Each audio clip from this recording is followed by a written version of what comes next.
Bonjour à tous les amis, bienvenue à vous. Je démarre par une jolie vue pour vous faire plaisir. C'est Karen et vous êtes bien sûr Cas Concret. Je suis ravie de vous retrouver aujourd'hui pour un sujet, pour savoir à quel jeu est-ce que tu joues. Quel rôle dans la pièce de ta vie as-tu obtenu lorsqu'on a fait la distribution des rôles? Ou plutôt quel jeu as-tu choisi toi dans cette pièce qu'est ta vie? Et quel jeu d'acteur as-tu décidé de jouer?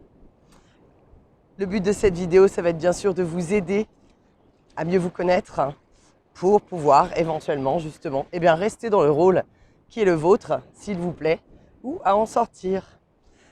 Alors, je vais m'expliquer bien évidemment.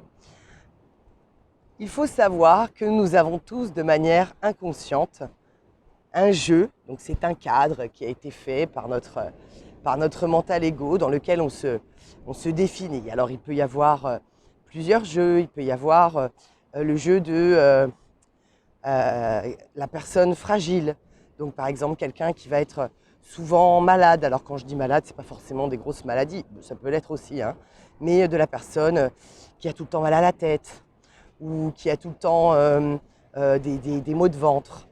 Ce genre de choses. Et donc vous allez vous rendre compte que ce genre de jeu, en fait, il y a un bénéfice caché derrière. C'est-à-dire que quand on est la personne qui a mal à la tête, eh bien peut-être que du coup parfois, ou qui a mal quelque part, ça nous empêche de profiter des bons moments avec les autres, ou ça nécessite de l'attention auprès des autres. Oh mon Dieu, j'ai mal à la tête, je me sens mal.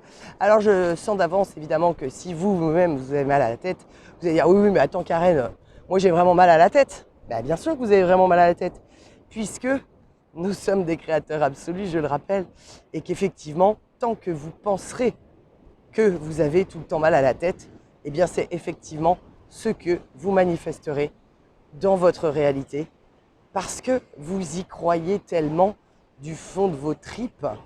Bonjour. Vous y croyez tellement du fin fond de vos tripes que du coup, bien évidemment, vous allez manifester, parce que encore une fois, votre pouvoir créateur est tellement puissant, mais tellement puissant. C'est-à-dire que imaginez la puissance de votre pouvoir créateur, le maximum que vous pouvez penser là, ben vous êtes encore largement au-dessus de tout ça. Donc, c'est vraiment une réelle question à se poser.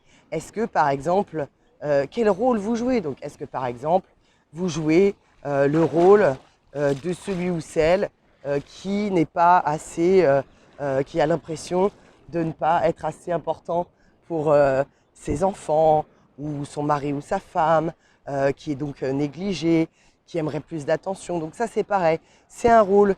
Mais si vous mettez votre loupe là-dessus tous les jours de votre vie, eh bien, vous vous rendez compte qu'effectivement, c'est ça le rôle que vous jouez.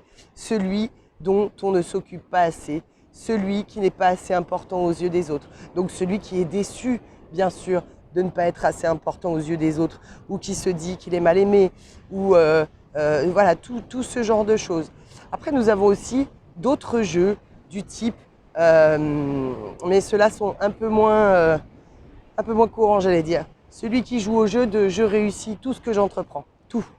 Alors ça, c'est un jeu qui est beaucoup plus difficile à jouer dans la vie. Enfin, en théorie, non. Mais en tout cas, a priori, oui, pour les humains, dans leur tête, par rapport au filtre qu'on nous a mis de cette société par rapport à la réussite. Et quand j'entends réussite, attention, je ne parle pas que de travail. J'englobe toutes les réussites. C'est-à-dire que je veux démarrer un projet, je réussis tout. Je démarre un nouveau sport, je le fais à fond, je suis trop doué pour ce sport. Je démarre une nouvelle relation, ça se passe super bien, je réussis cette relation. Voilà, il y a des gens comme ça qui jouent au jeu, à la réussite, du coup, comme le jeu de cartes, et qui réussissent tout le temps. Parce qu'ils savent, ils vont se dire, c'est dingue, moi je suis tout le temps hyper chanceux. Quand je veux quelque chose, j'y arrive. Et puis alors, qu'est-ce que je suis doué? Quand je démarre un sport, finger in the nose, je suis trop doué pour les sports. Et puis, il y a aussi le jeu de celui qui échoue tout le temps. Alors moi, j'ai pas de chance, moi, j'ai pas d'aptitude physique, moi, j'ai pas ceci, moi, j'ai pas cela. Derrière tout ça, il y a une énergie, bien sûr, qui se cache, vous vous en doutez.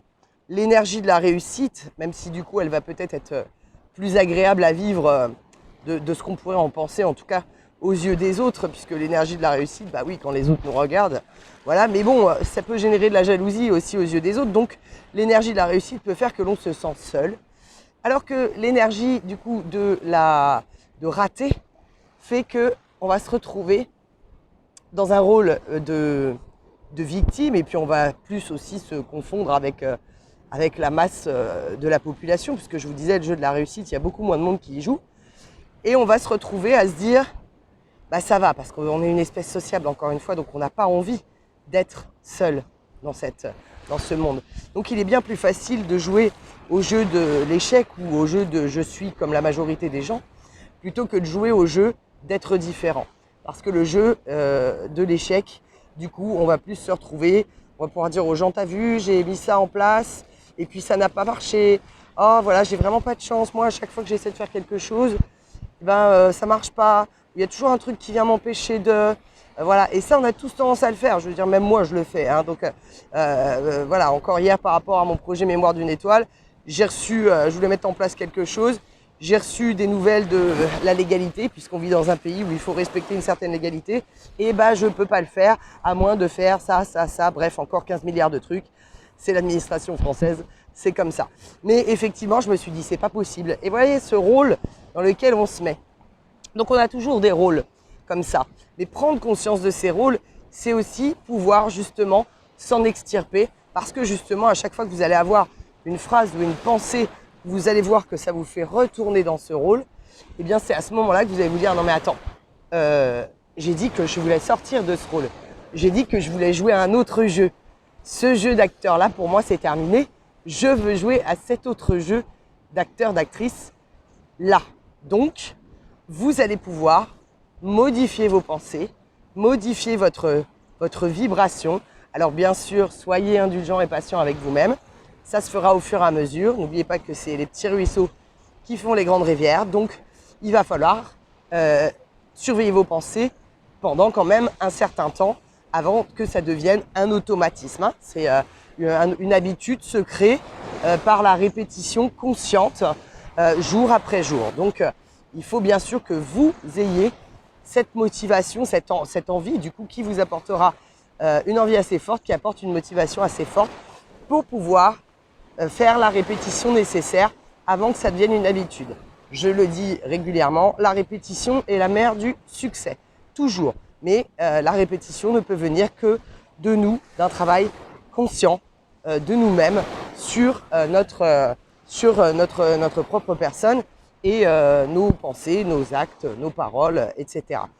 Et puis voilà, donc vous avez de nombreux jeux comme ça. Vous avez aussi le jeu du moi je m'en sortirai toujours. Alors ça veut dire que bon, globalement ça peut être un peu boiteux dans votre vie. Il y aura toujours des hauts et des bas, mais vous savez que vous vous en sortirez toujours. Il y a beaucoup de gens qui jouent à ce jeu-là aussi, c'est-à-dire que bon, ils vont jamais se retrouver SDF, mais ils vont jamais avoir trop de sous, vous voyez? Parce que bon, non, en SDF, ça irait par exemple vraiment dans une limite qui serait beaucoup trop impossible à vivre pour eux. Mais du coup, bon, ils ont des problèmes d'argent depuis des années, des découvertes depuis des années. Ils s'en sortent jamais. Il y a jamais assez de sous. Donc c'est le jeu aussi de bon, je galère, mais je m'en sortirai toujours. Donc là-dessous, il y a un peu de tout. Il y a le guerrier, celui qui est fort parce que justement, on s'en sort toujours. Mais il y a quand même aussi celui qui veut être un petit peu comme tout le monde. Parce que si on avait une grande réussite, encore une fois, je vous dis, on s'extrait de la majorité des gens. Donc moi, j'ai envie de vous dire, et si nous inversions tous cette tendance et que nous décidions tous que nous pouvons tous réussir. Alors derrière, il y a quelque chose de très important aussi derrière la réussite. Et encore une fois, par réussite, dites-vous bien que je pense à tout. Je ne parle pas que de réussite financière, professionnelle. Je parle d'amour, je parle de faire du sport, je parle de relations avec les autres, de quoi que ce soit que vous ayez envie de faire. Voilà, vous prenez un chien et vous voulez être le super maître pour votre chien et votre chien il soit trop bien éduqué et puis en fait toute votre vie vous avez eu des chiens qui vous tiraient la laisse et qui vous obéissaient jamais. Bon ça aussi ça peut être une réussite. Donc vraiment, quelle que soit la réussite qui t'importe à toi, dans le sujet qui t'importe à toi, voilà, je parle de ça.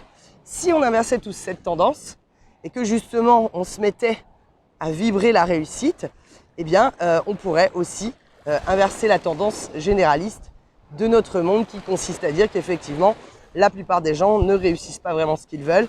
Alors après, il y a souvent des gens qui vont me dire « oui, mais moi, je n'ai pas besoin de ça, moi, je ne suis pas comme ça, etc. » Bon, ça, c'est un faux semblant, hein, parce que dites-vous bien que la plupart des gens, même si c'est pour avoir une vie très simple, comme je l'ai dit encore une fois, il ne s'agit pas forcément d'argent ou de réussite professionnelle, mais même si c'est pour avoir une vie très simple, la plupart des gens veulent bien évidemment, quelque part, avoir envie de réussir ce qu'ils entreprennent. Après, effectivement, on est d'accord que la réussite n'est qu'une énergie et comme le but de la vie, c'est de vivre, c'est pas de réussir, puisque de toute façon, chaque expérience nous apportera quelque chose, qu'elle soit une expérience de réussite ou d'échec, du coup, si on doit mettre un opposé dans la dualité de notre monde, de réussite ou d'échec dans quelque chose, de toute façon, ça nous apportera une énergie. Mais n'oublions pas que ça nous apporte aussi une expérience dans le but de quoi? Dans le but de comprendre les choses pour ne pas les réitérer.